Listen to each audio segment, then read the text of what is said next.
Assalamualaikum warahmatullahi wabarakatuh. Halo Sobat Misteri Sunyi Mencekam. Mudah-mudahan Anda masih selalu setia bersama kami, channel yang setiap hari selalu menyuguhkan cerita-cerita misteri menarik seperti kisah nyata berikut ini yang sudah kami persiapkan untuk Anda, berjudul Hantu Penunggu Tanjakan Wewe Gombel Semarang. Bila Anda masuk ke kota Semarang dari arah selatan, Anda akan melewati Tanjakan Gombel. Nama Gombel menurut sejarah muncul saat Kiai Pandan Aran berziarah di sebuah makam di Gunung Jabalkat.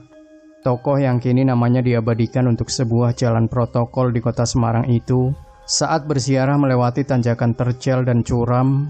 Saat itu Tanjakan Gombel konon sulit untuk dilewati karena permukaannya yang bukit. Namun sampai saat ini belum ada petunjuk yang menjelaskan sebab musabab pemberian nama Gombel itu. Saat zaman penjajahan, seorang dokter Belanda, Dr. W.T. de Togel mengusulkan pada pemerintah Belanda untuk mengembangkan daerah Semarang Selatan, sebab saat itu pengembangan kota Semarang oleh Belanda hanya bagian utara dan sekitarnya, sedangkan daerah selatan adalah daerah perbukitan yang kurang terjamah. Rencana pembangunan itu ditentang oleh masyarakat asli Tionghoa kota Semarang. Pasalnya di wilayah Gunung Jabalkat yang kini dikenal kawasan Bukit Gombel Semarang itu banyak dipakai sebagai area kuburan, pengganti area kuburan Pekojan. Sebab sesuai adat Cina memindahkan jenazah bukanlah hal yang bisa seenaknya dilakukan. Akhirnya penguasa wilayah saat penjajahan Belanda, Mr. Baron van Heckeren, mengusulkan kuburan di sekitar Tanjakan Gombel itu khusus bagi kerabat dekat yang sudah dikubur di situ. Pada saat ini kawasan tersebut adalah kawasan Kedung Mundu. Pemekaran Semarang bagian selatan dimulai pada tahun 1909 berdalih permasalahan pemenuhan kebutuhan pemukiman. Thomas Karsten 1914, gubernur Belanda yang merupakan ahli arsitek menyatakan Semarang Selatan merupakan salah satu kawasan yang terencana. Perencanaan tersebut saat itu digunakan untuk mengatasi masalah kesehatan dan memperbaiki lingkungan pemukiman. Tahun 1916, Semarang Selatan mulai berkembang, diawali oleh kawasan Candi Baru. Saat itu, pemukimannya sangat dipengaruhi oleh arsitektur Eropa. Pada tahun 1920-an, mulai muncul perumahan di area Bukit Gombel. Letak permukiman di sana menyesuaikan kondisi alam yang ada dengan keadaan topografi yang berbukit. Selain itu, pemandangan yang menarik dan indah menghadap ke arah laut di sebelah utara sekaligus pemandangan landscape kota Semarang menjadi daya tarik pembangunan pemukiman di Gombel. Namun, dari situ timbul dampak negatif dikarenakan ekosistem yang terganggu akibat eksploitasi kawasan. Pada saat hujan, daerah Semarang bawah sering banjir sebagai akibat dari air kiriman yang berasal dari Semarang atas, termasuk Gombel. Selain itu, daerah Gombel juga sering terjadi longsor. Sebenarnya longsor di Gombel bukan hal yang baru. Dulu pada tahun 1929, ruas jalan Gombel lama sempat terputus karena adanya longsor tanah di daerah Watugoreh Gombel. Sebagai tindak lanjut dari masalah terputusnya jalan tersebut, pada tahun 1934, pihak Belanda membuat jalan baru, yaitu Jalan Setiabudi. Saat itu ruas tersebut dikenal dengan Jalan Gombel Baru dan memanjang sampai ke daerah Ada Setiabudi. Sejak pembangunan jalan itu, kawasan Gombel baru mulai ramai dengan permukiman penduduk. Dari situlah asal mulanya Gombel yang terbagi menjadi Gombel Lama dan Gombel Baru yang dipisahkan oleh hutan kecil. Pada tahun 1950, sudah ada ruas jalan yang sudah dibangun oleh Belanda, yaitu ruas Jalan Gombel Baru. Meski saat itu jalanan sudah beraspal, jalan yang dari dulu sudah dilalui bis dan kendaraan umum yang menuju Solo, Yogyakarta, atau daerah selatan Semarang lainnya belumlah selebar sekarang. Bangunan di kanan kiri jalan juga tidak sebanyak saat ini. Taman Tabanas juga belum dibangun. Di balik keindahan pemandangan di Gombel terdapat mitos yang berkembang di masyarakat bahwa masalah-masalah yang terjadi di kawasan Gombel berkaitan dengan hal gaib. Penduduk sekitar percaya saat terjadi bencana longsor ataupun kecelakaan, makhluk-makhluk gaib tersebut sedang marah akibat daerah pertapaannya diganggu. Konon, di tanjakan Gombel ini sering terlihat hantu wewe yang menggoda pengemudi kendaraan yang melintas.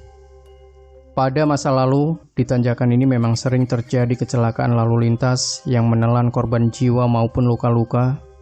Kejadiannya mulai dari secara sengaja hantu mengenakan gaun rok panjang warna putih gading menabrakkan diri, menyeberang secara mendadak maupun melambaikan tangan di pinggir jalan menanjak itu. Disebut wewe Gombel karena kejadian ini terjadi di daerah Gombel, Semarang. Jika kita berkendaraan dari arah Jatingaleh ke arah Banyumanik, maka akan terlihat jalan penyelamatan kecelakaan berbentuk tanjakan kecil, naik sekitar 75 derajat, berisi material pasir. Di titik itulah konon letak lokasi wewe Gombel berada. Beberapa orang menyebutkan bahwa lokasi tersebut adalah lokasi kerajaan hantu. Saya pernah mengendarai sepeda motor dari Banyumanik mau pulang menuju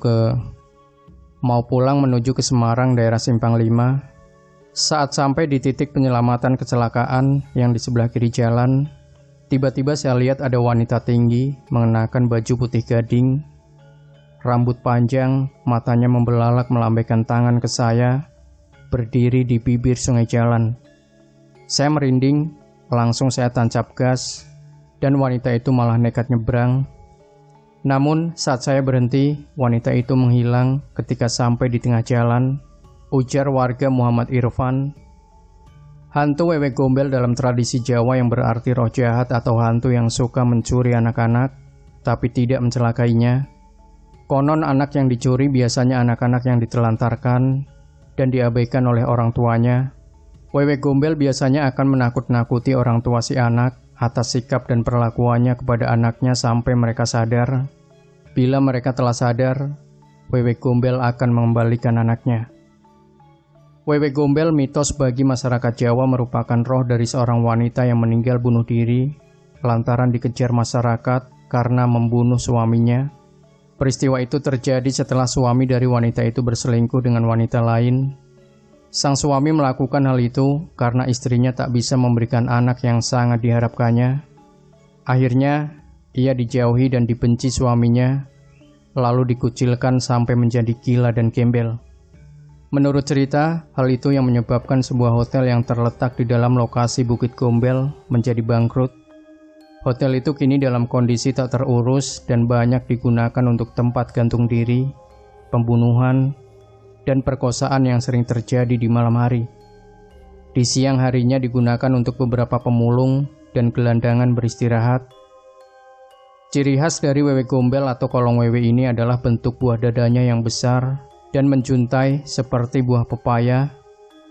Kabar lain mengatakan bahwa anak-anak yang diculik oleh wewe Gombel akan diberi makan kotoran manusia. Jika si anak tidak mau, maka terpaksa si anak akan disuapin secara paksa. Terkadang anak-anak yang diculik akan dihalusinasi sehingga kotoran manusia yang ia lihat seolah-olah adalah makanan lezat yang paling ia sukai atau inginkan. Tujuannya adalah membuat anak menjadi bisu agar tidak bisa menceritakan apa yang telah ia alami ataupun bentuk dari wewe Gombel yang menyeramkan tersebut. Jika terjadi kecelakaan lalu lintas di tanjakan Gombel yang disebabkan hantu wewe Gombel itu, maka penduduk setempat memotong sapi, lalu kepalanya ditanam di situ. Kepercayaan adat itu sudah mulai kurang terdengar, namun masih banyak yang percaya. Selain itu, di perbukitan Gombel juga terdapat bekas kuburan Cina. Kuburan tersebut terletak di tengah hutan yang ada di Gombel. Bukti pernah adanya kuburan di sana adalah terdapat inskripsi atau batu nisan sekitar 30 x 40 cm yang didirikan untuk menenangkan arwah korban kecelakaan massal rombongan pengantin dari Solo yang terjadi pada tahun 1960-an. Selain itu, di dekat batu nisan itu juga terdapat mata air pengantin, atau orang Jawa sering menyebutnya sebagai sendang pengantin. Jika sepasang rombongan pengantin akan melewati wilayah perbukitan Gombel ini, harus menyembelih ayam putih mulus atau melempar uang receh, supaya rombongan pengantin tidak kecelakaan dan selamat sampai tujuan. Selain itu, sampai sekarang banyak warga etnis Tionghoa yang mendatangi inskripsi Gombel untuk melakukan sembahyangan. Itu utamanya dilakukan pada bulan ke-7 Imlek, Jitwe, bulan di saat warga Tionghoa mendoakan arwah leluhur mereka. Saat ini, kawasan Gombel baru dipadati oleh kawasan permukiman elit, seperti perumahan Bukit Sari, perumahan Gombel Permai, dan belasan pengembang lain hiruk-pikuk membuka kawasan berbukit-bukit dan terjal itu.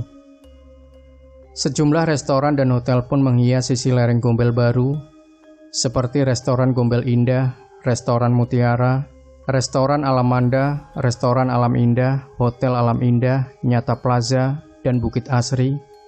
Di Gombel baru juga didirikan sebuah tugu yang terkenal dengan nama Tugu Tabanas, dengan tamannya yang bernama Taman Tabanas. Namun, Taman Tabanas itu kini menjadi sebuah kafe yang tepat berseberang jalan titik penyelamatan kecelakaan lalu lintas, tempat WW Gombel dan Istana Setan bersarang. Kawasan Gombel Lama yang juga memiliki tempat lapangan golf relatif lebih sepi. Di sepanjang ruas jalan Gombel Lama dipenuhi oleh perumahan kelas ke bawah di kanan kirinya. Hal ini berbanding terbalik dengan yang ada di Gombel baru. Dulu di perbukitan Gombel juga sempat terdapat Hotel Sky Garden, namun hotel tersebut bangkrut, dan adanya WW Gombel Gentayangan ini disangkutkan dengan kebangkrutan hotel tersebut.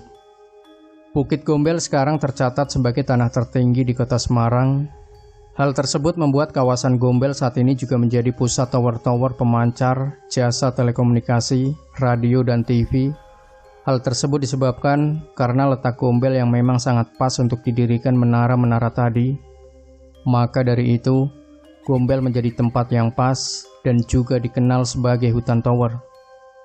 Selain keberadaan hantu WW Gombel, indahnya pemandangan perbukitan Gombel itu dimanfaatkan pasangan muda-mudi untuk berpacaran. Di tepian bukit, pasangan yang sedang kasmaran bercengkerama dan bermesraan sambil memandang panorama laut dan kelap-kelip lampu di malam hari. Namun, di bibir bukit itu sering terjadi penampakan makhluk halus yang disebut genderuwo. Menurut beberapa pasangan muda-mudi yang pernah melihat penampakan itu, sebelum terlihat ada bau seperti aroma ketela yang dibakar. Aroma itu datang dengan tiba-tiba sebagai tanda bahwa sang genderuwo akan menampakkan dirinya ke manusia. Penampakan dirinya biasanya bergelantungan di pohon sekitar bibir bukit, tepatnya di samping Hotel Alam Indah dan berseliweran di belakang mereka saat bermesraan. Saat itu sekitar pukul 21 waktu Indonesia Barat, saya lagi mojok duduk berpelukan di atas sepeda motor dengan pacar saya. Tiba-tiba bau bakaran ketela pohon menyengat. Kemudian ada sosok makhluk asing yang saya kira saat itu seekor monyet besar, berbulu hitam lebat, matanya merah dan tangannya panjang sampai ke kaki. Dia bergelantungan, saya dan pacar saya merinding dibuatnya. Akhirnya saya langsung cabut, ungkap Nanang Setiawan, penduduk warga Perembayan Selatan, Kota Semarang. Sebelum meninggalkan kawasan Gombel, Nanang bertanya kepada seorang petugas keamanan atau satpam Hotel Alam Indah. Dari keterangannya, memang di kawasan bibir bukit itu sering ada penampakan, baik itu hantu genderuwo, hantu WW Gombel, maupun makhluk-makhluk halus lainnya. Mereka adalah beberapa penghuni Istana Setan yang bergentayangan di sekitar lokasi perbukitan dan tanjakan Gombel itu.